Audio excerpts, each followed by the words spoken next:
Hello and welcome to PFF Wire. I'm Doug Kyed, joined as always by Brad Spielberger. Brad, how are you doing today? The day after the NFL trade deadline. Still recovering. Like, as grateful as we were, and I think we expressed that yesterday on our live reaction show. And as much as I'm sure no one wants to hear a bunch of guys that write about football complain, that was a busy one for us. We were burning the midnight oil, getting some content done for the people. Yes, absolutely. That is very much the case. And fortunately, I guess, for us, because it means a little bit less work writing wise, not as newsy of a day, but we will get to many things, including what's next for Brandin Cooks and Cam Akers. We'll talk about the potential sale of the Washington Commanders. We'll go through some injury updates, talk about this weekend's, or on Thursday's, Eagles-Texans game. But let's kick things off first with Brandin Cooks. Brandin Cooks has been missing practice due to personal reasons. He was not traded at the NFL trade deadline, which came as kind of a surprise given how many teams still need wide receivers. I can't imagine the asking price was too high for him. So what do you think happens to Brandin Cooks at this point? I saw the Pro Football Talk even throw out the possibility that the Texans could waive Brandin Cooks. And I guess it seems like it's a possibility after he wasn't traded, but you would have thought that they would have taken a really low offer to at least get him off the team before that occurred. Yeah, that'd be fascinating, because at least at that point, just take whatever draft pick you can get. Although I know sometimes there's an optics standpoint, and they can then pitch the idea of, hey, we didn't give him up for a 6th-round pick. We wanted to keep him. He forced his way out, and then we had to waive him because of ABC XYZ. I'm sure, teams would, even though he has that $18 million fully guaranteed salary for next year, if you have to give up 0 draft capital, I do think someone would claim him on waivers. But the disastrous scenario is no one does. And even with offsets, maybe he agrees to a cheap 1-year deal, like an Odell Beckham Jr. situation for the rest of this year, and then kind of figures out next offseason. So, a really bizarre and disastrous situation. I mean, you extended him this offseason. It seemed like he wanted to be there. Like, he understood it was, hey, we're rebuilding, we're starting over, but we view you as a locker room leader, a veteran that can guide guys along. You've been traded 3 times in your career, bounced around to contenders and had Super Bowl runs and yada, yada. Maybe it'd be cool to be the elder statesman that helps young guys along, and a young guy like Nico Collins, a good young wide receiver. Clearly something has turned. His tweet was about as, blatant as it gets, saying, I'm no longer keeping secrets. That's going to change. And now you're messing with my career. I have a feeling we have not heard the end of this story in Houston. Don't take a man's kindness for granted. It was, it's not a great situation there in Houston. And as we've mentioned before, he's guaranteed $18 million for next season, which means that this is, even if nothing happens this year, I mean, this is a messy situation that carries on into next year as well. So let's say that he stays on the Texans for the rest of this season. What would be the possibilities for them in the offseason now?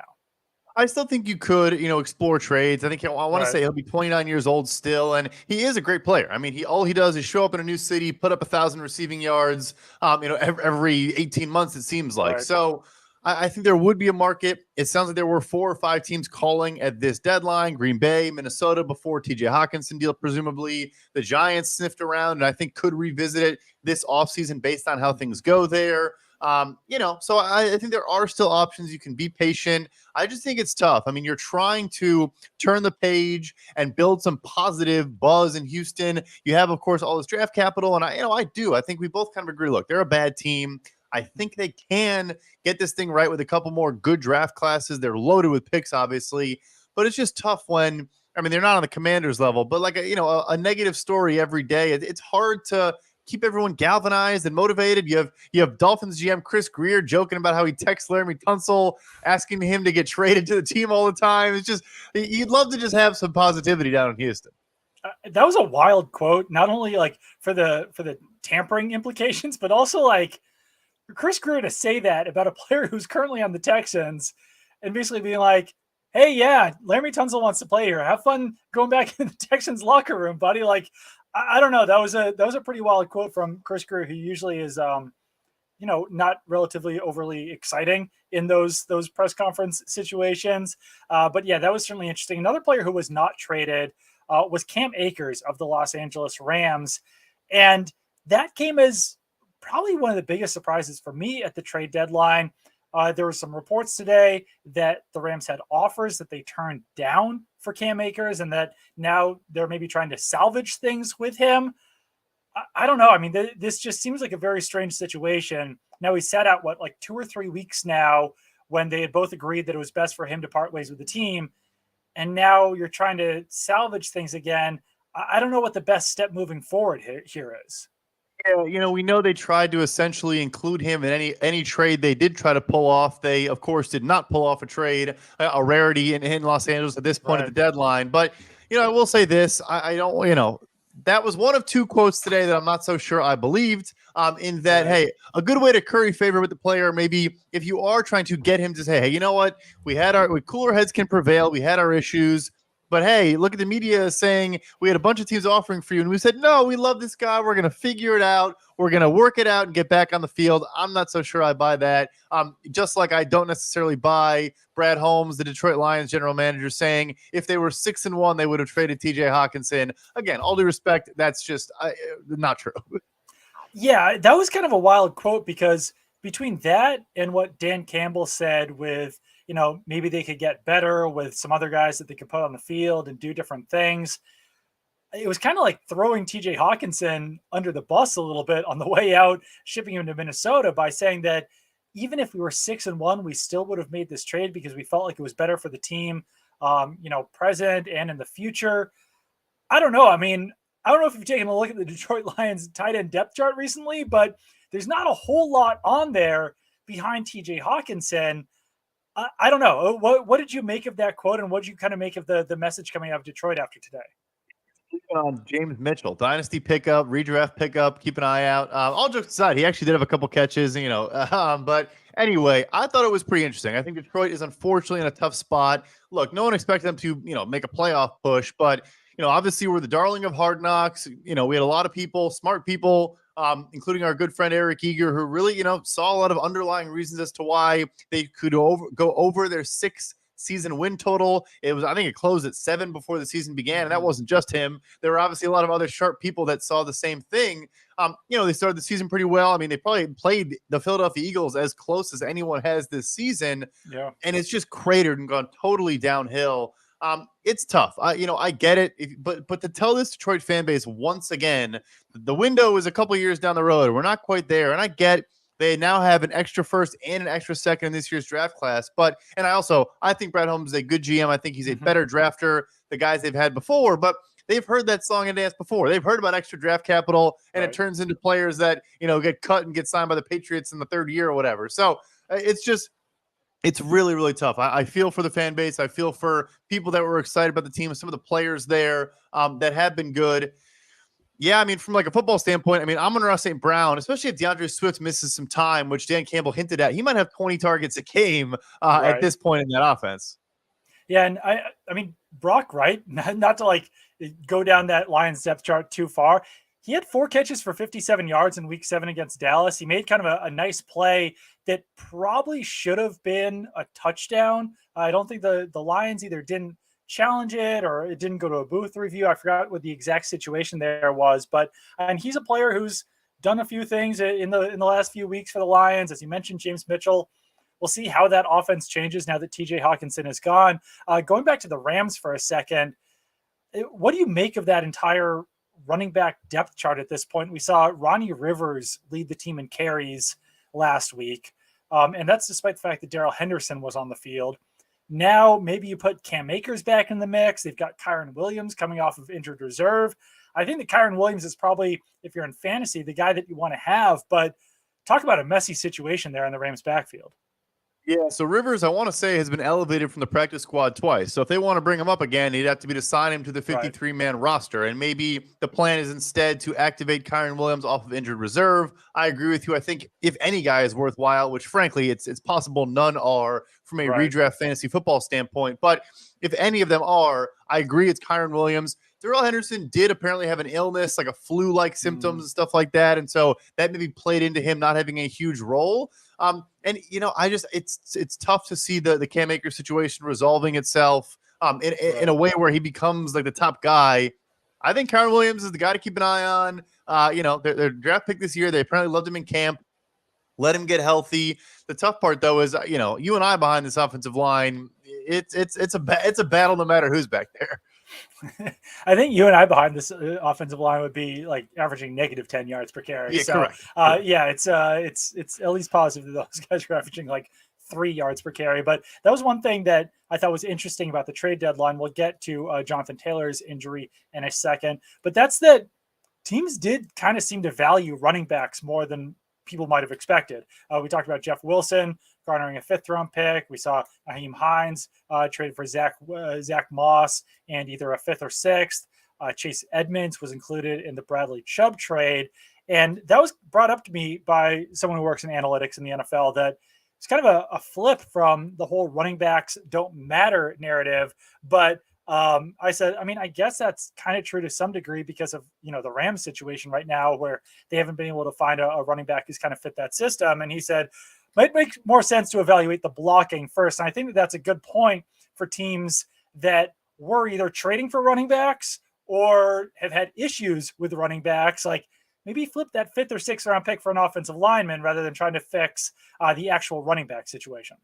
No question about it. I guess maybe the counter would be, I don't know what you're getting with a 5th or 6th at offensive line, as we've discussed. It's, every single team in the NFL needs offensive linemen.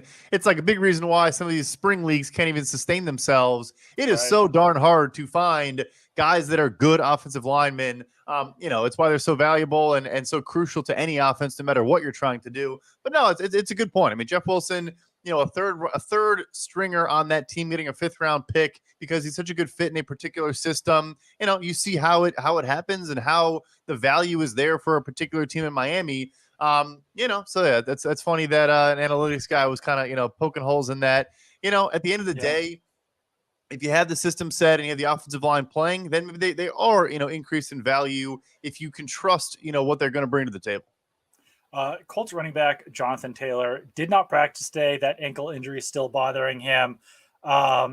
It's not 100%. The Colts are saying that he's hoping he makes progress and is ready to play against New England. This is certainly a running back situation to monitor. The Patriots defense has not been very good at stopping the run. You saw that on Monday night a couple of weeks ago against the Chicago Bears. But now, as we mentioned, Nyheim Hines is out of the mix. He's now on the Buffalo Bills. So you've got Deion Jackson, who's been a little bit more of a pass catching option. They just acquired Zach Moss in the trade with the Buffalo Bills. They just re-signed Jordan Wilkins to their practice squad. So even if Jonathan Taylor doesn't wind up playing this week against the Patriots, I feel like this is a very difficult situation to predict who would actually be getting those carries that Jonathan Taylor would be giving up. It's been a total, like you said, multiple different guys coming in for different situations. Obviously, Taylor is the only one that's a true 3-down back that can do everything. Also, a bit unrelated, but sort of a tangent. Taylor is in a pseudo contract year, which I think makes this very interesting too. If they want to also, if the argument is, hey, let's get him healthy, let's put him on the shelf for a little bit. We're clearly not trying to maximize our wins in 2022, as evidenced by moving to Sam Ehlinger and trading Nyheim Hines and so on and so forth. Taylor's response could be, I get it and I appreciate it. I've obviously been running, probably had 400 carries a year since my Wisconsin days, but I want an extension this offseason. I'm coming off a ridiculous year last year. It's, after the 3rd year is when 2nd through 7th round picks are looking for these early extensions, especially at a position like running back where the shelf life is pretty short. It's going to be a very, very interesting second half of the year there. How his usage goes and if that's kind of used for either side in a potential negotiation. Yeah, and you get the feeling that at least, surrounding the Nyheim Hines trade, that some people around that organization think that they've kind of not given up for the year, but benching Matt Ryan for Sam Ehlinger. I think we saw on Sunday. I mean, I know that Matt Ryan is dealing with a shoulder injury, that he probably wouldn't be active even if that hadn't happened. But I don't think that Sam Ehlinger was bad in that game by any means. But I also didn't get the feeling by watching that game that the Colts are in better shape moving forward this season with Sam Ehlinger as their quarterback over Matt Ryan. I still felt like Matt Ryan would probably give that team a better chance to win this season, despite some of his struggles, than throwing Sam Ehlinger in there. That really did seem to be more of a move, about seeing what they have in Sam Ehlinger for the future. I also think you got to not see what you have. I think you've had early promising results from a guy like Alec Pierce, their second-round rookie wide receiver, right. But it's an argument you hear a lot, and I do say I probably pour cold water on it from time to time, in that I think, sometimes teams should be more open to losing. Again, not tanking, but just more open to playing younger players, getting them experience, seeing what you have. But you're trying to develop a guy at Cincinnati that kind of had a limited route tree, is a good player, is talented, has been good so far in the NFL, and apparently was a starter for them from day one of training camp. But him and Michael Pittman obviously not going to get as many targets headed their way with Sam Ehlinger under center than with Matt Ryan. So let's take a quick break. PFF Wire is sponsored by Western and Southern Financial Group. While you focus on your roster moves, Western and Southern helps advance your money moves. Buying your first home, planning to start a family, wondering how to make your money grow, Western and Southern's playbook of life insurance, investment, and retirement solutions helps you rest assured on game day. Team up to understand needs and address goals with a game plan built just for you. Get started at westernsouthern.com/PFF. All right, let's talk about this potential Washington Commanders sale. I've said this before. I mean, God bless you if you care about, teams being sold. I know that this situation is certainly more complicated than most team sales, but I love the football aspect of this job. The billionaires selling billionaire franchises for billions of dollars of money is not the most interesting thing to me, but the Commanders did announce today, Dan and Tanya Snyder and the Washington Commanders announced today they've hired B of A Securities to consider potential transactions. The Snyders remain committed to the team, all of its employees, and its countless fans to put the best product on the field and continuing the work to set the gold standard for workplaces in the NFL. That's somewhat of an absurd second part of that statement. But certainly notable that they're at least moving forward with the potential that they could sell the team, because obviously that's what Jim Irsay, said that the league could be wanting here. I think that people within the NFL would probably welcome this. And Daniel Snyder has always said that he wouldn't sell the team. And now it seems like they're at least considering it. Yeah, I would say here's how you can tie it back to actual on-field product in football is, look, I mean, it's a once proud franchise, that was, a really, really good, what was it, the 80s, even before that, a little bit in the 90s, basically before Snyder bought them in 99, I want to say. And now you're just getting this inferior product. Their stadium is a joke. They're just not a well-run organization in any way, shape, or form. So, maybe getting new ownership in there can help in that regard. I see our guy Mojal, my favorite commenter in PFF Wire history, talking about Jeff Bezos maybe buying the team. Look, here's the thing, too.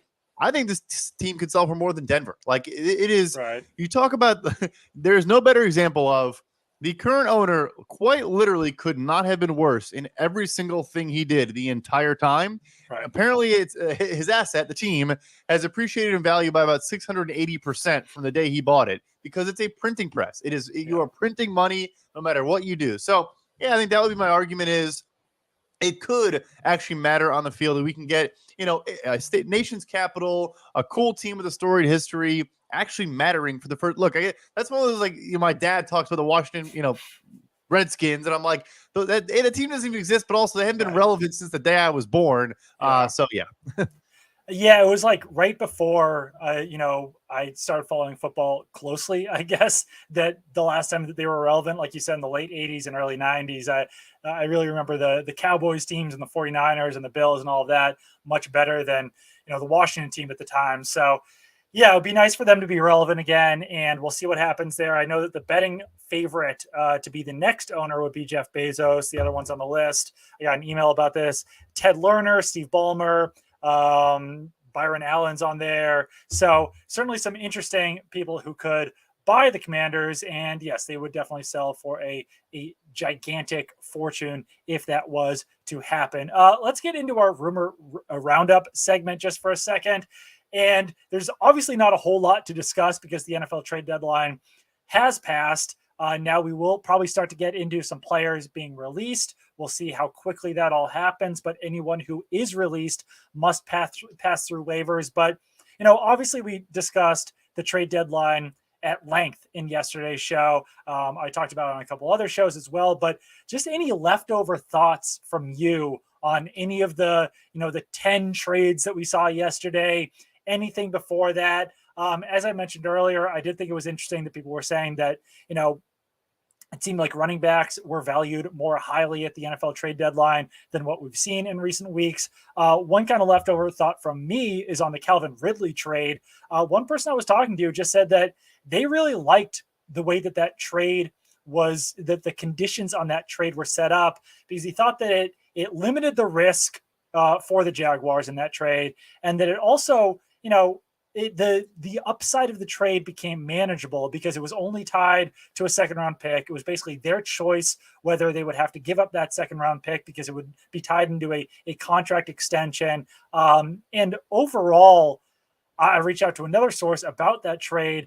That person said that they didn't think that there was much of a market for Calvin Ridley at the NFL trade deadline, that, anything probably they would have had more competition, the Jaguars, during the offseason. So I think that they were actually able to get a pretty good value for Calvin Ridley, given all the conditions of the trade, given the fact that there probably wasn't a huge market for Calvin Ridley at this point in the season. No, it's very interesting. It's a tough one to even try to gauge and understand, who were the suitors, who was even calling, who was even thinking about it. I think I mentioned yesterday, maybe you could capitalize on the fact that most teams are trying to fix their 2022 chances and not focus on the future. But that is interesting. I don't know. I think circumstances change and you get to an off season, and then maybe teams, take a look around, see what they have, reassess their roster. For all we know, you have like an AJ Brown situation where, the Titans probably didn't think they were going to lose AJ Brown, coming into that offseason, stuff like that. So things always change. That is pretty interesting, though. I'm still fascinated with some of these waiver guys. Sidney Jones was the big name yesterday. I guess we should know if he cleared waivers or not in the near future, based on, was the 4 o'clock, unless that maybe pause another day and it's actually tomorrow. I always get confused. Think so, because someone was already claimed on waivers. Tristan Hill was claimed by the Cardinals off waivers from the Cowboys, but seems like that's just still coming out from sources and not quite on the transaction wire at this point. So we'll probably find out about Sidney Jones very soon. Yeah, so I think another name hasn't been waived yet, but I think Michael Brockers in Detroit, speaking of Detroit, is interesting, has been a healthy and active as a team captain, but, veteran. I think they're going to try to help him get somewhere else. Obviously couldn't strike a deal with the trade. I'm guessing they tried. He's the name that's interesting, and I'll tie it into some late breaking news here. The Philadelphia Eagles just placed Jordan Davis, obviously their first round pick, the big run stuffing nose tackle, nose stuffing run tackle. Who's been great so far, honestly. He's been exactly what they looked for and what they've wanted. Maybe you bring in, they're not similar players. Brockers is not a nose tackle per se, but, played well next to Aaron Donald, can kind of clog up the middle a little bit. So yeah, I think they're underrated, those type of moves. These smaller moves, I know they're maybe not as exciting and sexy, but they can be stuff we're talking about in February sometimes. For sure. And another team that I'm kind of monitoring, I've mentioned it before, for some of those waivers. Not sure if it comes down to that, but I mean, I know that the Patriots heading into the trade deadline were looking to clear salary cap space. They have less than $2 million for the rest of the season. I think they can get through the rest of the year with that, less than $2 million. But if there's any major injuries, it seems like it's kind of limited their ability to shift, filter players in and out of their practice squad. I think that there's been less practice squad moves for them. But if any guys go on injured reserve, then they'll have to bring someone up off the practice squad or sign someone from, the street. And all of that all adds up. And they have to make sure that they've got enough money for the rest of the season, maybe have some money to carry over into next year as well. The two big, salary eaters on that team right now are Nelson Aguilar, who has not been playing a whole lot. I think he only played 15 snaps despite starting last week. And then Isaiah Wynn as well, who's playing on that fifth-year option. And last week, at least, he didn't even start. Marcus Cannon started in place of him at right tackle. But the Patriots have been experimenting with him at guard in practice. He actually played a few snaps for rookie Cole Strange at left guard. And as far as this weekend's game against the Colts is concerned, I'm curious to see what that offensive line looks like, because I think it's time to at least reshift things. That offensive line has not been playing up to its talent.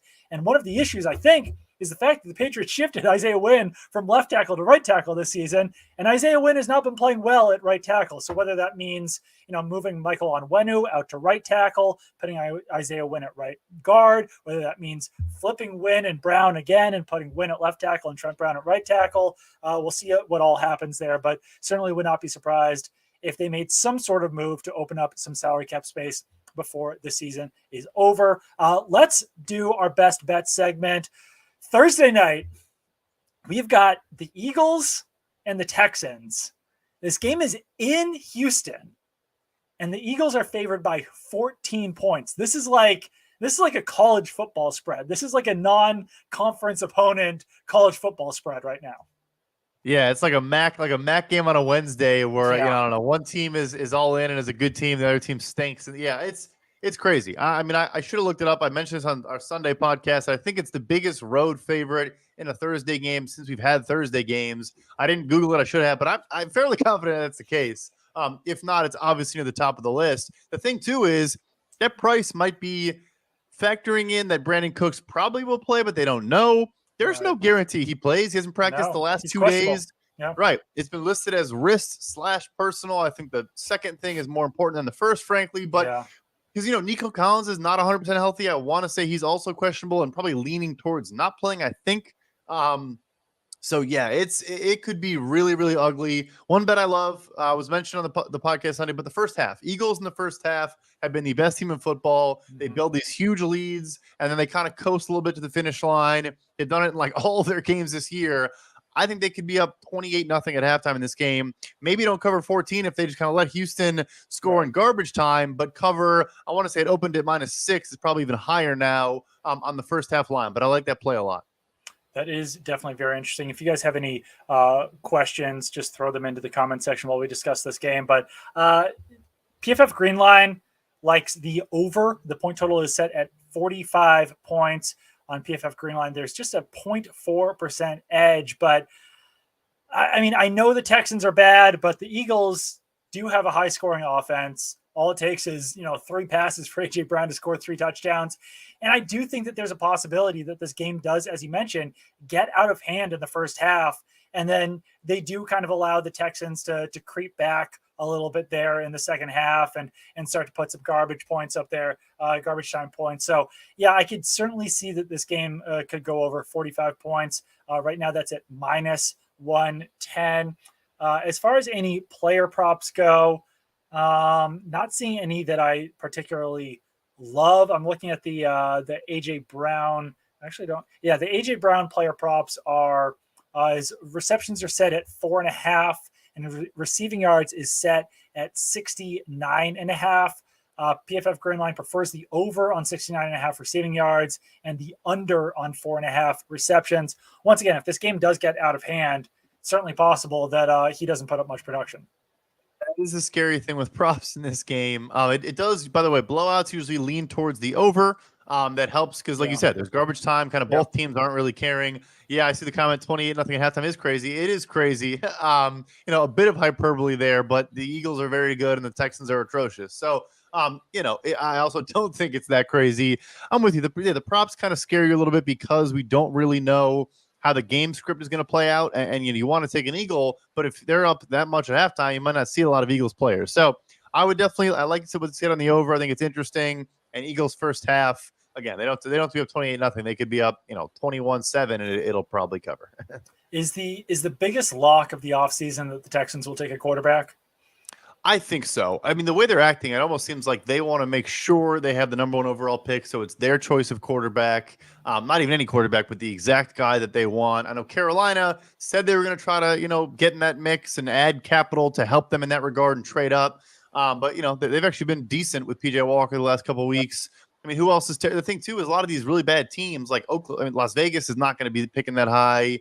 Jacksonville's not going to be picking that high. Who else is that terrible besides Houston? The Lions. True. Lions could certainly take a quarterback. They probably should. I saw some Lions fans clamoring that, why would we take a quarterback when our defense is terrible and there's some like defensive game breakers in this draft. I mean, sure, if that's the path that you want to take, but with Jared Goff as your current quarterback, I think that you're probably better off trying to find that franchise quarterback of the future if you have any faith in CJ Stroud, Bryce Young, or Will Levis at this point.